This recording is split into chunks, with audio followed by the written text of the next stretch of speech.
点放我下来。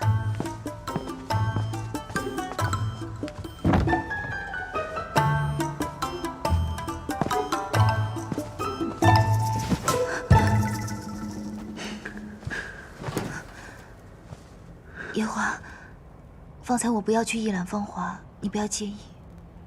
什么？那个，她毕竟是团子的亲娘。虽然我不知道她为什么会抛下你们，跳下诛仙台，但是死者为大，在她曾经住过的地方与你不太好。我知道。我还有一件事。你说吧。我已经让奈奈把她的东西锁起来了，也告诉自己不再轻易大改，省得找不痛快。她的东西我已经烧光了。还有一件事。芊芊，你今天怎么有这么多事情要交代啊？方才说的都是过去的事，接下来说的这件是最重要的事情。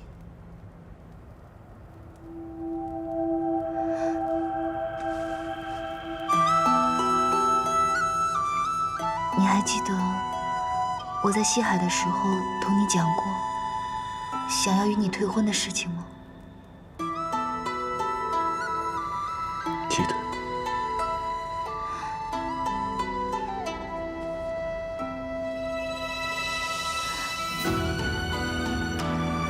那个时候，我没有瞧清楚自己的真心，说的那番话，你莫放在心上。如今我们两情相悦，自然是不能退婚的。我在西海闲来无聊的时候，算了算日子，9月初2那天，一嫁娶，一兴土，总之，是个万事皆宜的好日子。不如，你同爷爷讲，我们在那天把婚事办了吧。你方才说什么？我知道，我这样说显得不太稳重，由你去提是不太好。不如我让我阿爹阿娘去，毕竟是婚姻大事，老人家说会显得比较稳妥。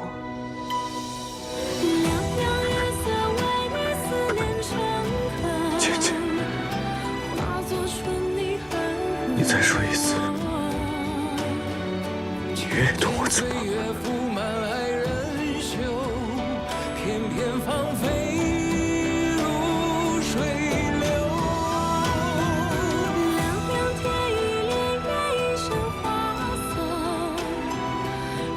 夜华，我爱你。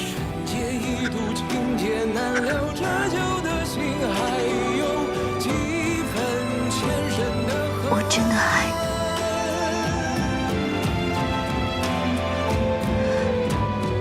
我想永远都跟你在一起。我们青丘女子一向就是这么坦白的，有一说一，有二说二。可她自小在板正的9重天上长大，该不会嫌弃我这2句话太轻浮？就让情分落纠缠。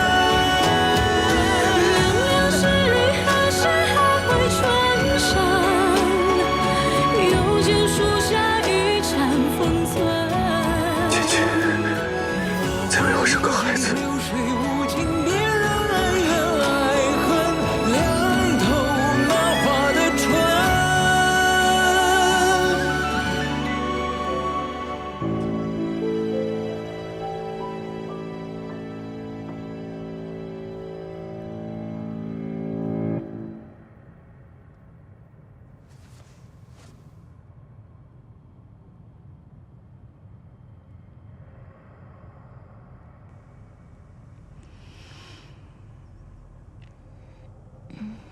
怎么还不睡啊？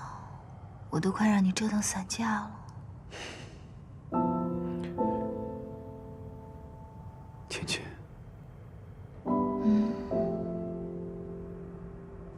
真如李靖所说，莫言上身元神一旦归位，东皇钟上的封印也会减弱，金苍破钟而出。那时你会怎么做？怎么了？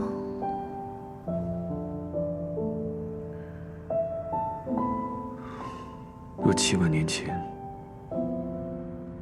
你有机会先一步封印东皇钟，你会不会真的替莫言上身去？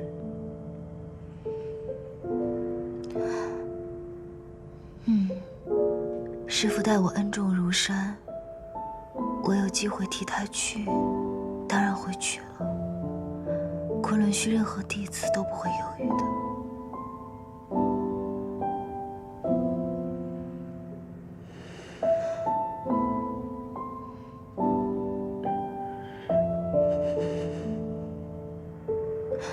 怎么？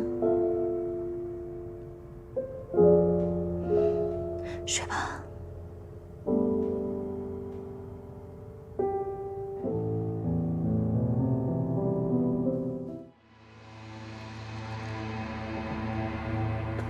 娘亲，你看得太快了。你一个小孩子家看那么仔细做什么？等我看完了讲给你听啊。嗯。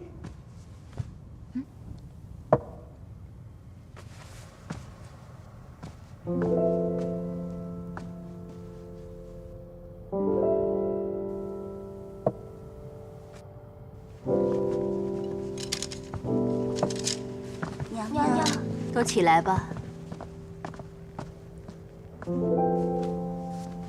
孙儿见过阿奶。快起来吧。是。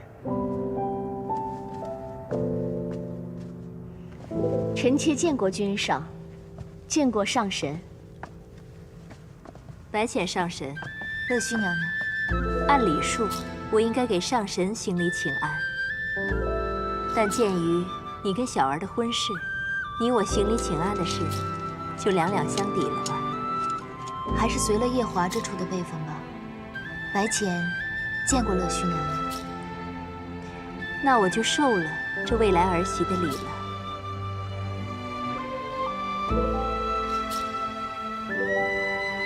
君上，夜华，你看你总忙于政务，茶都没来得及喝就凉了。母妃让人再去沏一杯新的给你，好不好？何必如此麻烦？此茶的温度正合儿臣的胃口。哎，那茶不能喝。这茶有什么问题吗？啊，我只是担心你喝了凉茶，身体会不舒服。你毕竟才刚大病初愈，万一喝了凉茶，身体又病了怎么办？母妃不必忧心，此茶正是浅浅为我准备的，里面添加了不少折颜上神给他的养生补气丹药，正是用来调理身子的。他怎么知道我偷偷放了调理的丹药？原来如此，上神有心了。娘娘无需客气，毕竟夜华也是我未来的夫君，我也希望他尽早调理好身体。话说到这儿，让本宫想起来你二人的婚事。上神已经先后来九重天2趟了，如今也没有要走的意思。要不然，把婚事提到日程上来吧，把这桩喜事提前办了。一来合乎天族的传统，二来也算了了天君和夜华父君的心事。上神意下如何？虽然我是青丘的女君，但是我毕竟上面还有父母在，婚事也要先问过他们。好，这样我跟天君先说一下，提前准备着。毕竟天族和青丘的婚事是大事，马虎不得。阿奶，阿弟喜欢你。哦，那你的意思是平时就不喜欢我了？平日也喜欢，但今日最是喜欢，阿丽就盼着夫君和娘亲能早日成婚。这样一来，阿丽就能光明正大去找娘亲了。哦，那要是不成亲的话，你就找不到娘亲了。若不成亲，娘亲她总是要顾及天俗规矩，偷偷来寻夫君。你看这次就又是深夜偷偷来夫君的寝殿。若每次都这样，阿丽找起来实在不方便。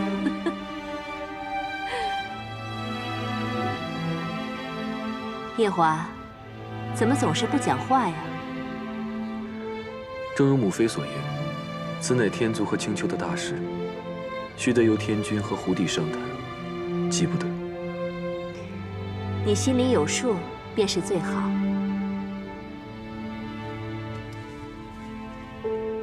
本宫就不耽搁太子殿下处理公务了，先走了。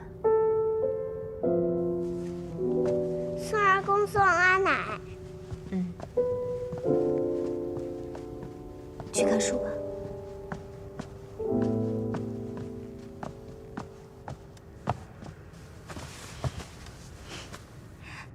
你怎么知道我在你的茶里面下了调养的丹药啊？连我母妃都晓得这茶有蹊跷，我若不清楚，岂不显得昏庸无能？哎呀，原来乐须娘娘来就是为了这个事情啊！我说她怎么来的这么匆忙？你们天族规矩真多，心思真多。怎么如此看我？没什么，只是觉得这一趟东海瀛洲去得值。如今你与我说话，都活泼了不少。我年少时就是这个性子，只因现在活了14万年，四海八荒称我一句姑姑，自然不敢言语太过轻浮。哎，我们的婚事你是怎么准备的？这是大事，必须从长计议。这几日东华帝君刚回来，有许多事要跟天君商议。待过几日，天君空闲下来，我亲自去与他奏请完婚。要等这闷葫芦，不知又要等到何时。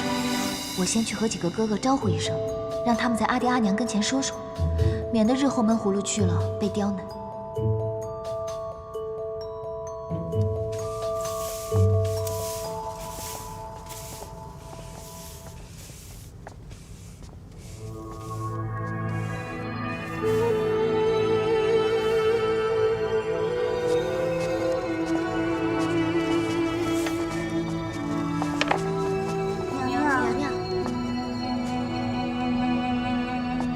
你们这是在做什么？是在准备小殿下的生辰吗？君上素来不喜这等大红色，去换了吧。是君上亲自吩咐下来的，说青丘的姑姑即将嫁过来了，叫我们准备着。是这个道理。毕竟姐姐她是青丘上神，又是君上未来的正妃，马虎不得。稍后我回宫，势必也要与君上和乐须娘娘商量看看，如何准备这迎娶正妃的大礼。快去吧。是。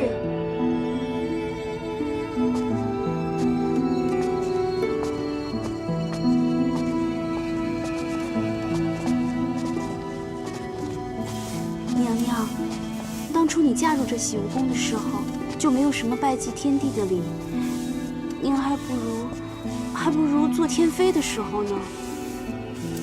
我对夜华是自小的情敌，赤心日月可见。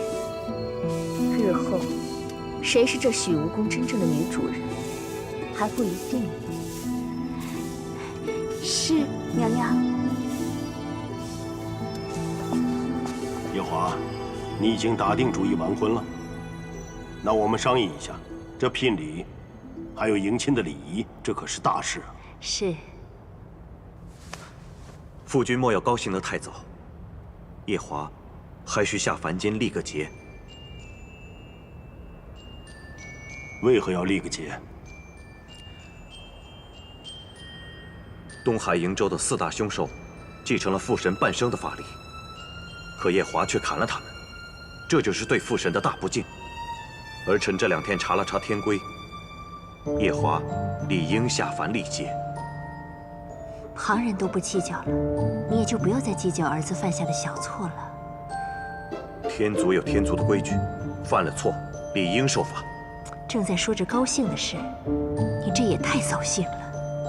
夜华，你父君说的对，毁了父神的东西是要去历劫的。孙儿明白。不过你毁了神之草，这功过相抵，本君就罚你下凡，但不去历劫，让司命在你的运部上留个空白，因缘际会，这都是上天说了算。你以为如何？孙儿遵旨。不过是历劫，最多2个月就回来了。依照夜华和青丘白浅的身份，怕是夜华返回天宫了。你们的聘礼啊，还没准备好呢。父君说的是，我这就去准备。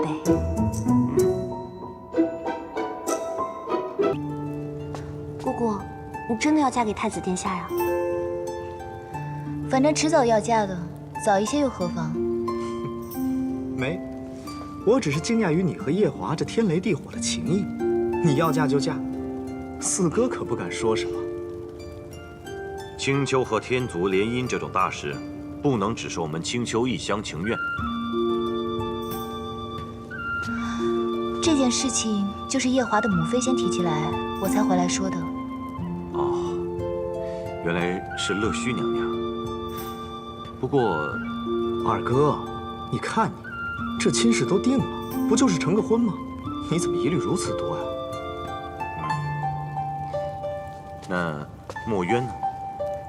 师傅，一日为师，终身为父，这件事情确实要告诉师傅的。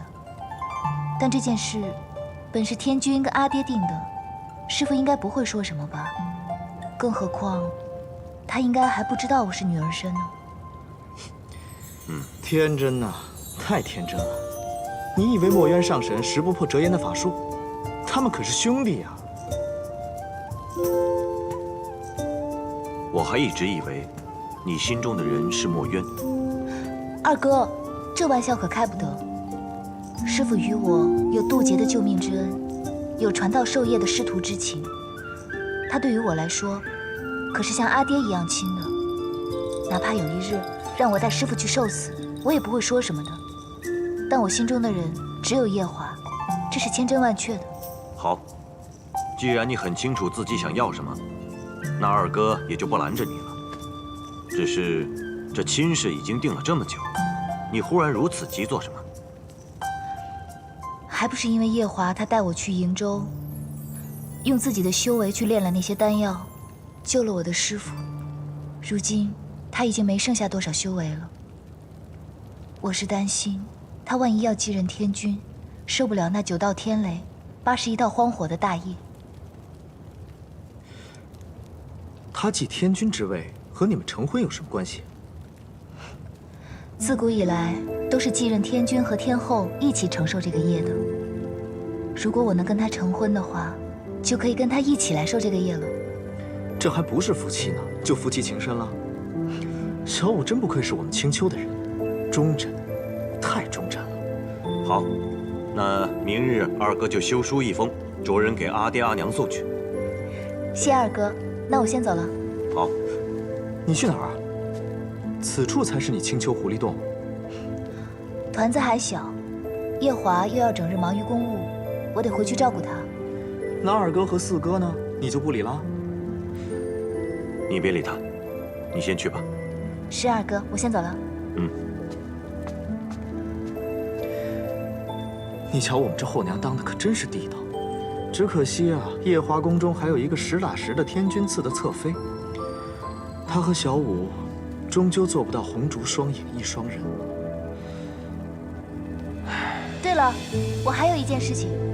哦，什么事？我就要嫁去天宫，我身上这5皇之一的地位就要传下去，端没有既要做天妃，又要做女帝的道理。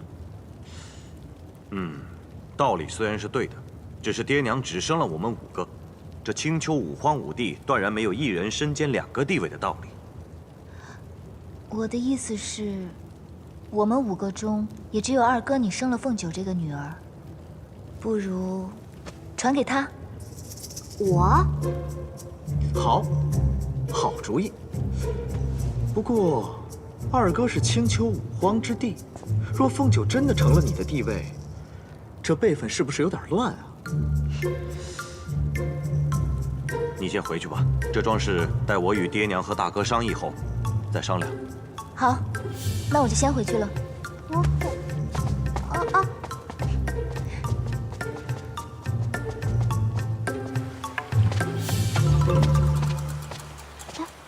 姑姑，你找我到底什么事啊？你爹又打你了？没往死里打我，到底什么事啊？具体的呢，我也不是很清楚。只不过三殿下的那位红颜知己，托我给你带句话，让你去九重天找他一趟。程玉元君？就是他。程玉元君做事一向很谨慎的，如果不是因为有什么重要事情的话，他不会特意托姑姑来找我的。具体的我就不清楚了，不过我看他的神情，好像还挺严肃的。我不同你说了，我要赶着回天上，同团子一起用晚膳呢。你要偷偷上天的话，就找四哥帮你吧。凤九恭送姑姑。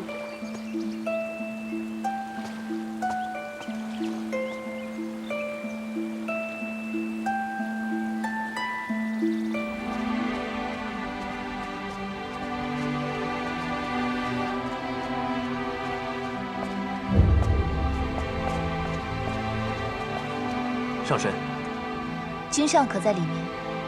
君上不知上神何时回来，让我留在此处，待上神回来之后，将上神带到君上那儿去。搞得这么神秘。上神请。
上神有什么吩咐吗？没什么。这廉耻，我以前也来过，为何今夜误如此大？这是君上特意安排的。上神，请。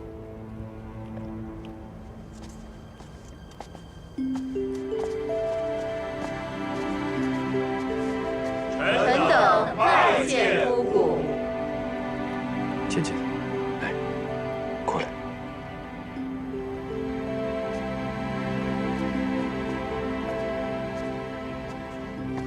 倩倩，这些都是天族各位神仙。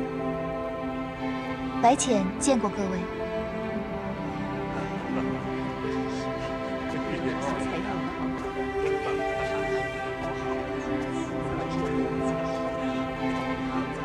你怎么摆着天族太子的阵势来迎我？你可是九重天的太子妃，当然必须如此。没想到你这个人，有时候……什么？还挺讨人喜欢。只是讨人喜欢吗？阿离拜见夫君娘亲。快来。娘亲怎么又偷偷跑来这里了？阿离以为要好些日子见不到你。娘亲去青丘找你的几个舅舅了，让他们安排安排，让娘亲尽早嫁给你夫君。真的太好了！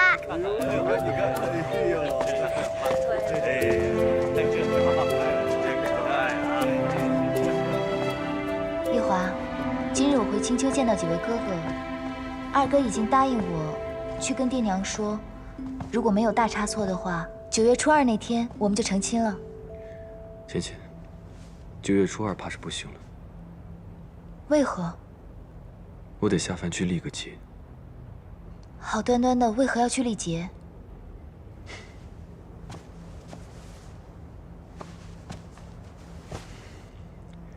此次下凡，和东海瀛州那4头凶兽脱不了关系。虽然我毁了神之草是一件大功德，但是杀了那4头凶兽，这是一件大罪过。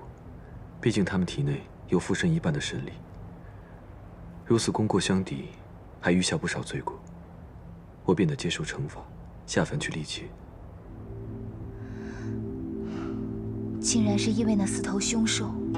当初他们伤了阿爹的时候，我就十分不待见他们。看起来，他们真是与我命中相克。所以，你这一去要多久呢？在凡间历60年的生死劫，算起来，也不过与你分开2个月罢了。要2个月啊！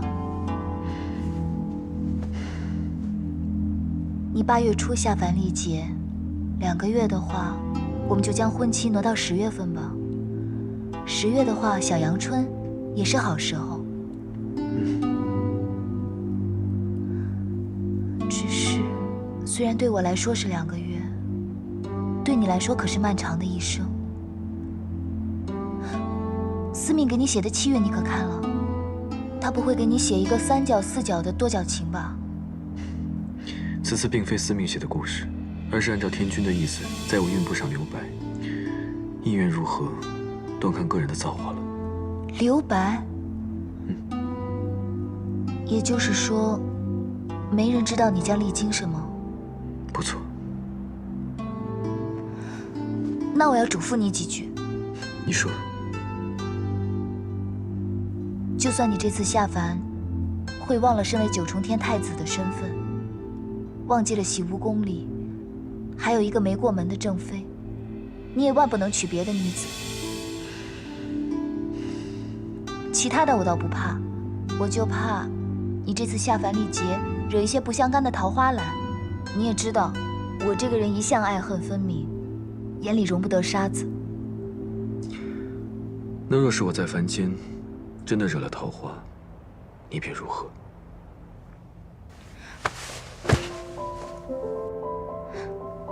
若真有那个时候，我便将你抢回青丘，锁在狐狸洞中，让你日日只能看见我一个人，让你用膳的时候看着我，看书的时候看着我，作画的时候也看着我。若真是如此，我倒想你现在就把我抢回去。那我们就说定了，待你历劫回来，就来青丘寻我。到时候我们就不走那些婚嫁礼俗了，就随了青丘的规矩，将你锁回狐狸洞。好，芊芊，我们睡吧。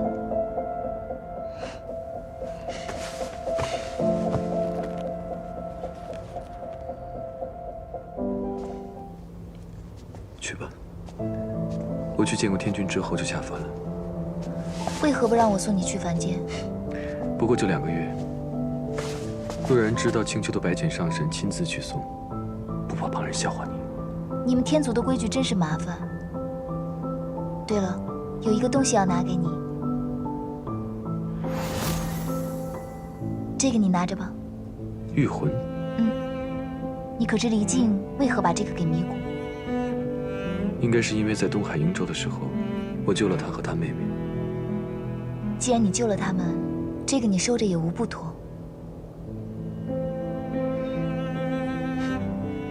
你不感到奇怪，为何我收得如此痛快吗？你应该是怕离境借着这个来寻我吧？那我先走了。去吧。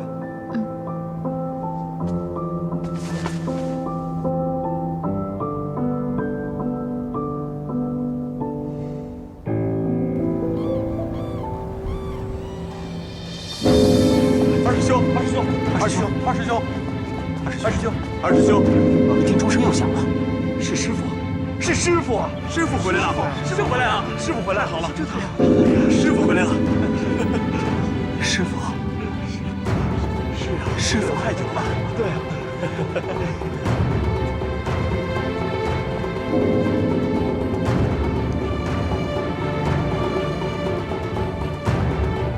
是昆仑虚。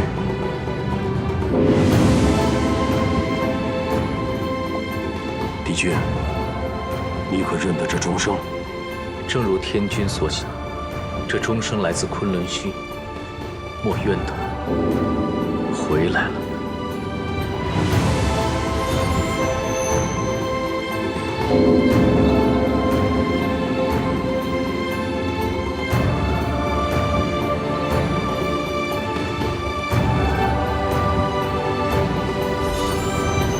小五，大约今日，你便能一偿多年的夙愿了。四哥，你是不是也听到钟声了？何止是钟声，我跟你四哥刚从西海赶过来，昨晚被蝶雍折腾了一夜，所以我就用追魂术查看了一番，发现墨渊已经不在蝶雍的元神中，所以特地赶回来炎华洞看看。啊，墨渊睡了这么久，终于在今天挑了个好日子。师父，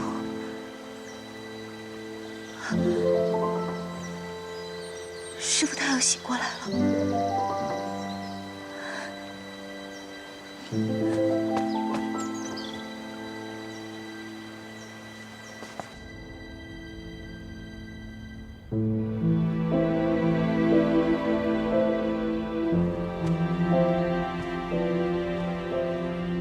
太子殿下，按照规矩，我送你下凡前，你是定要喝下这碗忘川水的。那我们便说好了，待你历劫回来，便去青丘寻我。我们也不走什么婚嫁礼俗了，就随了青丘的规矩，将你锁回狐狸洞。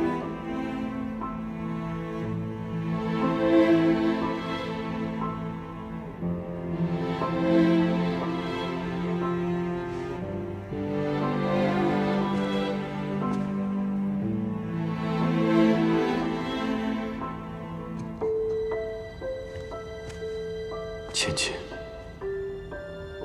你要等我回来。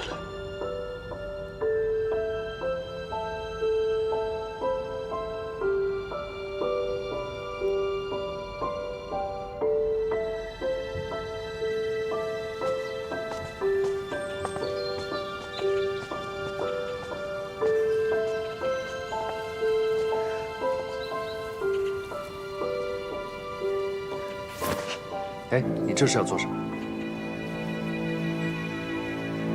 我想让自己变回男儿身。毕竟以前师父见我都是司音的模样，应该认不得我现在的样子。凭墨渊的修为，早看出你是女娇娥，没有揭穿你是看在你爹你娘的面子上。你真以为你可以糊弄他2万年啊？之前四哥也是这样跟我说的，可我总觉得师父还是见惯我司音的模样。你就别再自欺欺人了，去吧。别怕，快去看看你师父。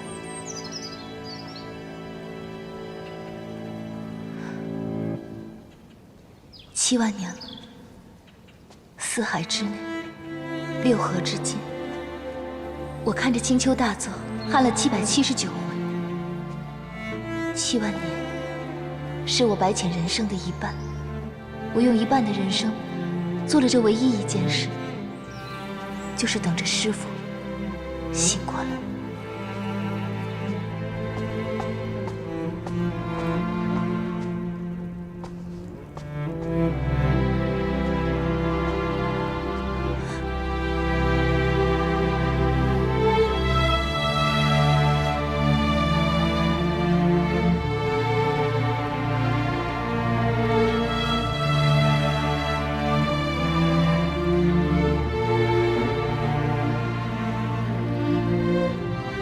从今日起，你就是昆仑虚墨渊战神座下17弟子，司阴神君。师父不要走。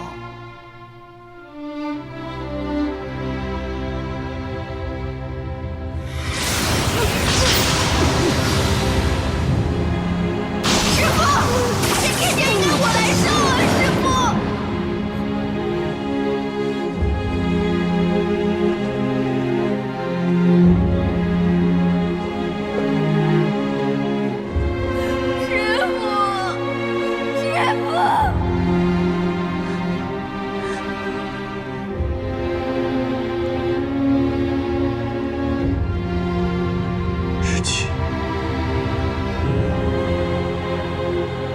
过来让师父看看，你这些年有没有长进。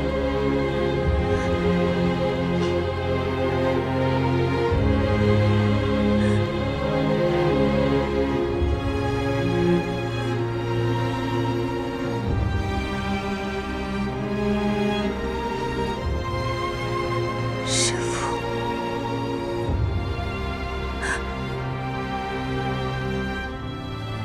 果然是我的小师弟。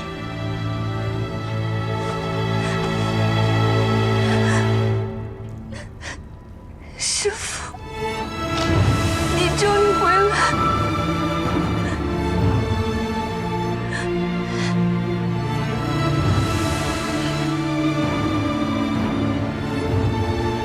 没错，师父回来了。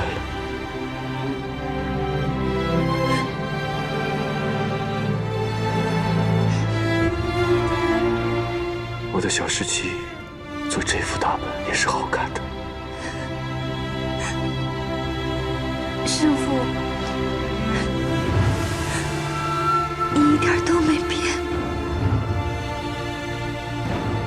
是吗？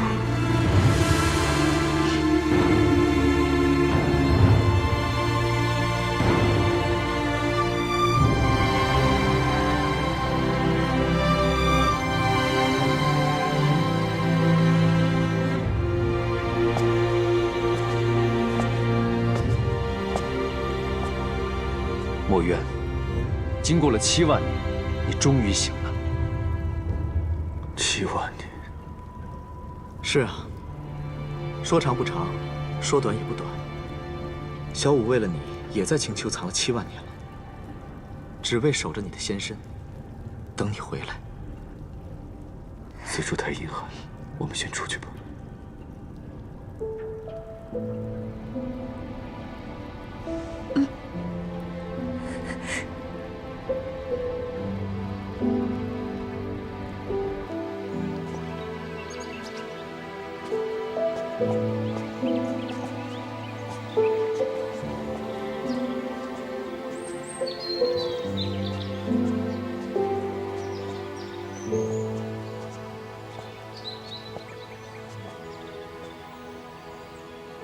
这7万年，想必你也吃了不少苦啊。当初元神被震成碎片，拼凑元神，花了不少时间。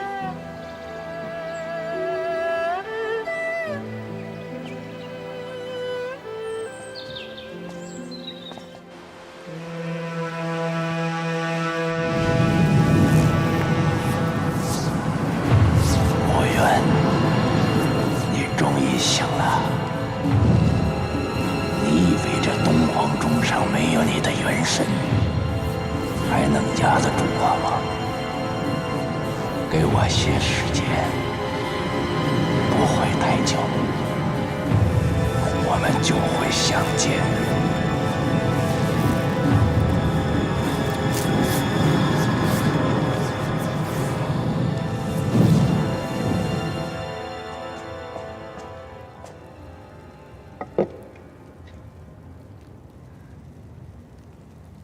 师父，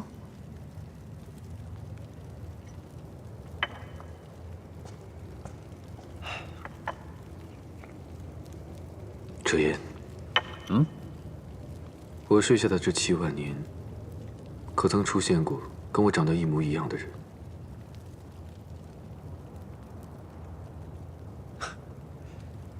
是有这么一个人，你这小徒弟跟他还很熟呢。小十七，你认识吗？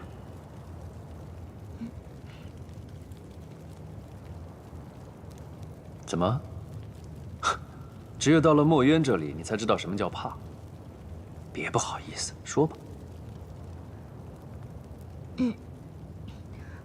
师父说的这个人，大约就是徒儿的未婚夫，天族太子。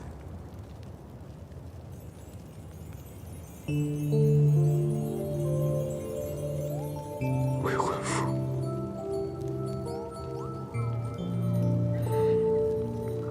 他叫什么名字？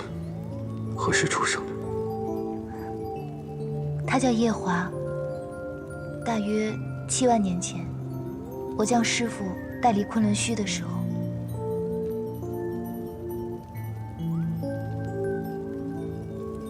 小十七，为师的同胞亲弟弟，就这么被你拐了。我怎么没听说过你还有个同胞亲弟弟呢？也难怪你们惊讶。这件事，就连我也是在父神仙逝时才晓得。一株金莲，父神。为父先要跟你讲一桩旧事。那年四极摧，天地崩，你的母亲为了补成天的4根大柱子，大大的动了胎气。生产时本是双生子，可也只保住了大的，没能保住小的。那个大的就是你。我还有个弟弟。为父深感对不住你弟弟，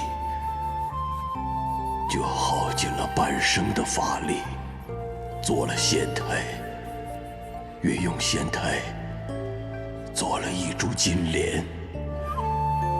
如今我即将身归混沌，便将你弟弟的仙胎托付于你。你要把它养护在昆仑虚的莲池中，盼望能有朝一日，它能降生于世间。你和他血脉相连，但愿能有机缘唤醒他，护他周全。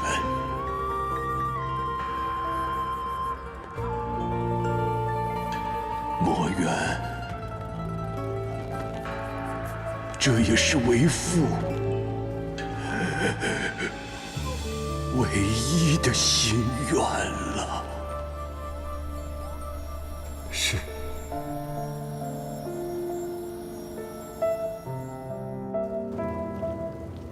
大约是我以元神升级东皇钟时，他终于醒了。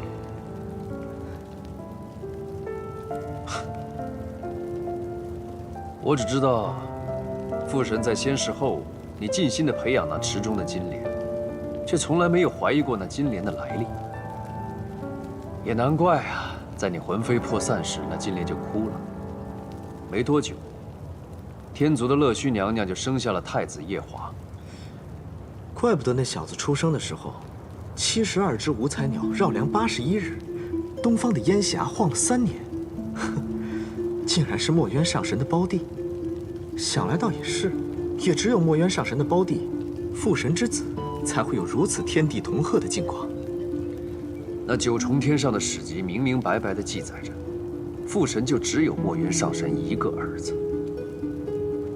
看来这些史籍是完全不能相信的。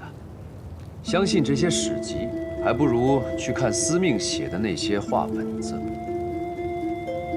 众人都说夜华生得像师傅，就连我初次见他也险些认错，却没人能想到夜华和我师傅竟有这样一层关系。17，我想见见我那胞弟，他现在可好？师父，你现在刚刚醒过来，想要恢复到以前的样子，还需要闭关一段时日。夜华，他如今也在凡间，我也寻不到他。不如等师父你调养好了，我将他带来你面前。也好，那我闭关昆仑虚，静待他归来。你的师兄们可好？7万年前，师父您仙逝以后，师兄们找了我们将近几千年，后来便被家里人一一带走，履行各自的使命去了。如今昆仑虚已经不是当年的模样了，况且我也不想让师父看到昆仑虚如今的样子。无妨，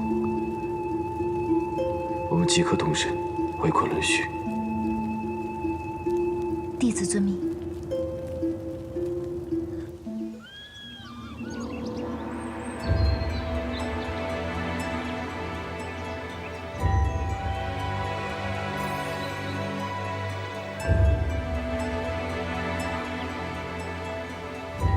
是不是想起少年时我带你上山的情景？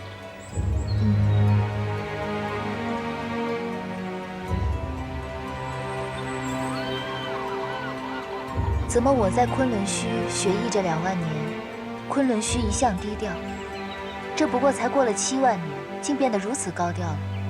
他们这是仰慕昆仑虚的风采，一听说墨渊上神回来了，特地过来膜拜膜拜。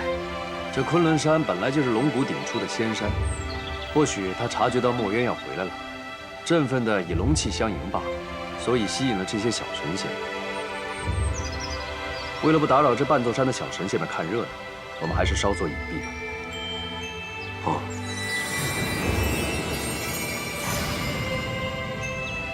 墨渊上神，方才领头的是墨渊上神。恭迎墨渊上神重回昆仑虚。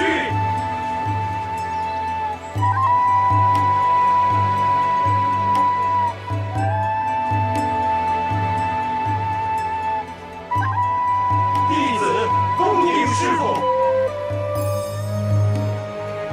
为师让你们久等了。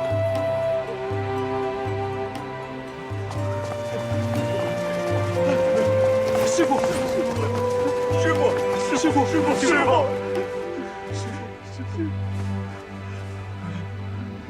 紫兰前些日子传来消息，到昆仑虚龙气大盛，终生长鸣。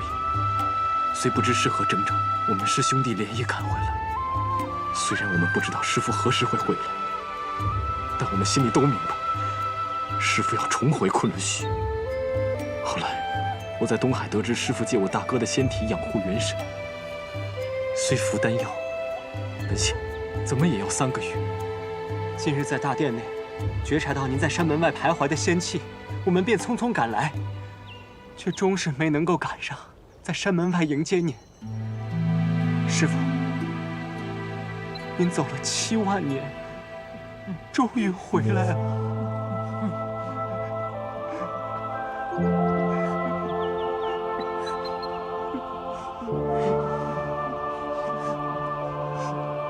都起来吧。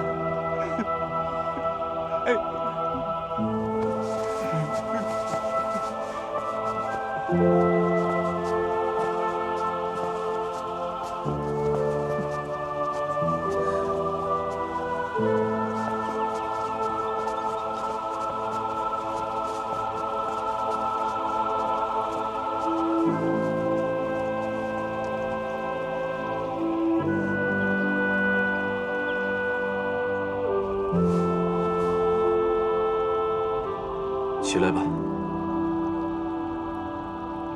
师父，紫兰有事禀告。自从师父走了以后，不晓得因何17夜不见了。这些年我们不停歇地寻，却毫无音讯。恐怕小师弟是凶多吉少。我没有凶多吉少。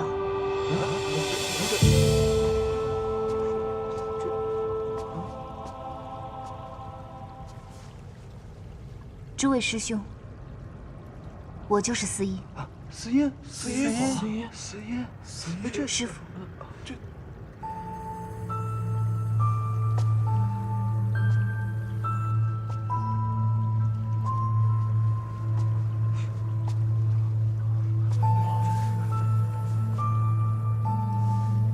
师傅，17，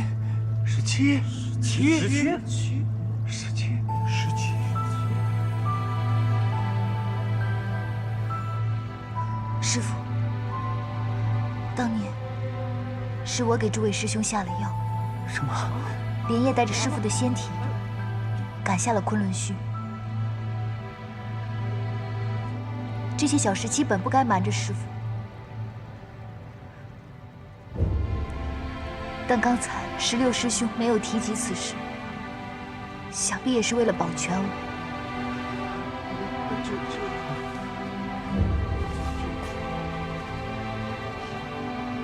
17，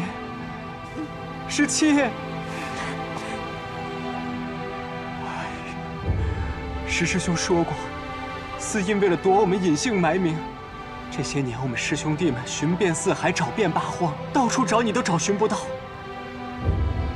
师兄们都知道你在躲我们，却没曾想到，你竟然为了躲我们，穿上女装，扮成个女神仙。紫兰师兄，你真的觉得我这张脸是男扮女装吗？你从不与我们共浴，既然既是这个道理，你竟然是个女孩家。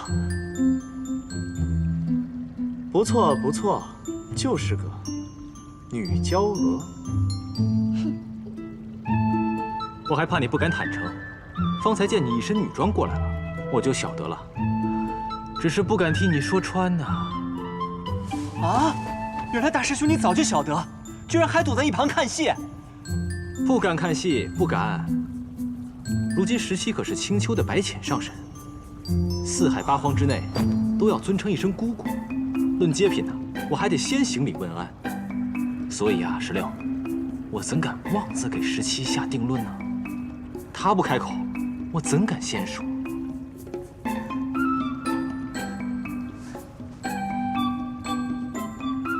师傅在此，我就永远都是昆仑虚的司音，诸位师兄的小17。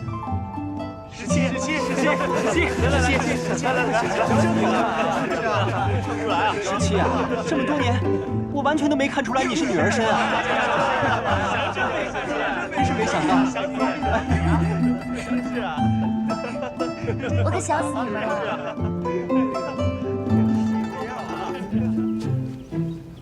我本来以为师傅要3个月才能醒过来，没想到这么短的10日就醒过来了，真是太不可思议了。倒也不枉夜华这小子攒了他一身修为，才能让墨渊这么快醒过来。这夜华真是个实实在在的情种啊。不过小五，你这时运也太不济了，刚还清墨渊的，这又欠下夜华的。墨渊你还得清他7万年的心头血，这夜华4万年的修为，你可怎么还啊？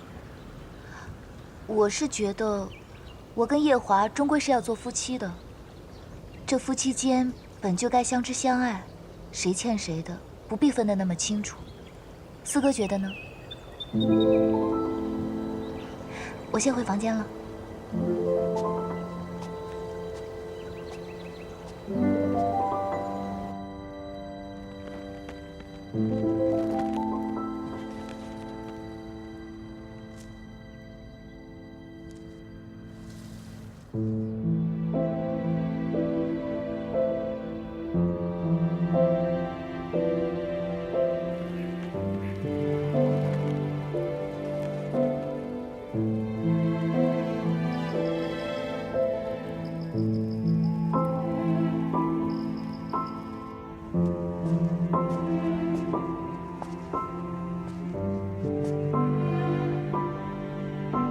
我这趟来带了桃花醉，可否尝尝？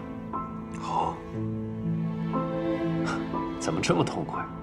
昔日你可是不轻言碰酒的。我有许多话要问你，不就着酒来说，岂不寂寞？当年17，为何带着我的仙体回了青丘？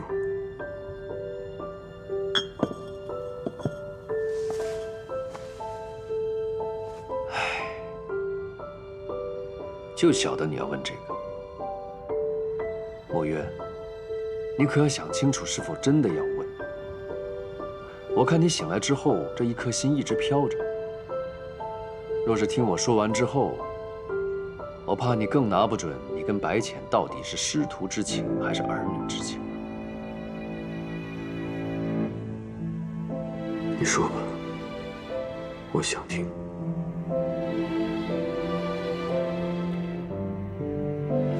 你那时魂飞魄散后，17就抱着你的尸体坐在弱水河畔，谁都不能靠近，疯了一般，一定要一族给你陪葬。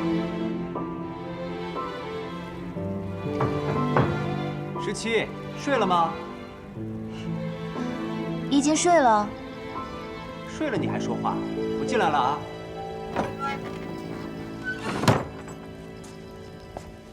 昆仑虚久未有这么多人，客房满了，我的房间也被几个师兄占了。今夜啊，就在你这儿凑合凑合，等明日再收拾新客房。哎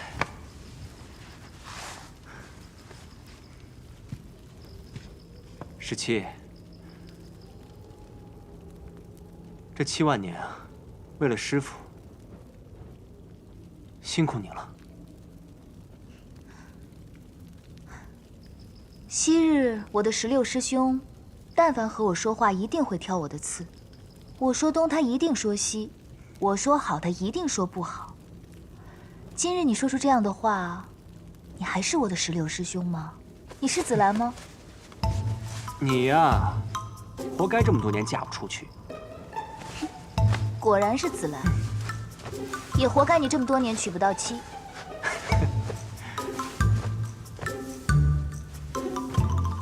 对了，紫兰师兄，你猜我方才在想什么？在想什么？我方才在想，虽然活到了这个年纪，也经历了种种憾事，但是刚刚躺在昆仑虚这张小小的床上，我就觉得昔日的那些憾事也不算遗憾了。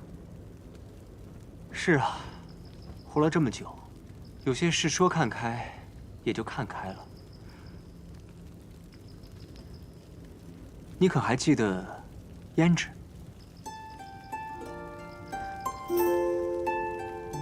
那个异界的小公主。弱水一战之后，就再也没有见过她。我记得这个女孩子善恶分明，挺讨人喜欢的。是啊，特别讨人喜欢。紫兰师兄见过她？这些年在山下寻你的时候，曾有机缘见过几次。听师兄的语气，大概是动情了。来聊聊。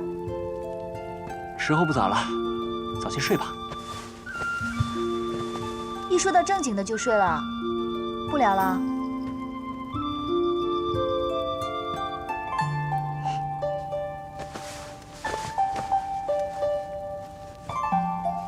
真想和夜华也像这样聊一聊，不过他此时应该听不懂我说的这些话。这个时辰，他大约正满周岁了吧？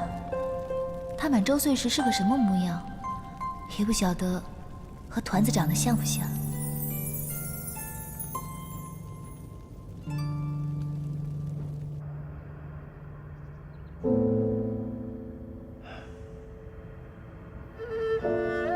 就在这里，就为了替你取心头血，取了之后，用完，小心翼翼地一口一口喂给你喝。若说他这么做是为了救活你，也就算了，可他根本不知道你是否真的会回来，只是为了要帮你保住你的仙身，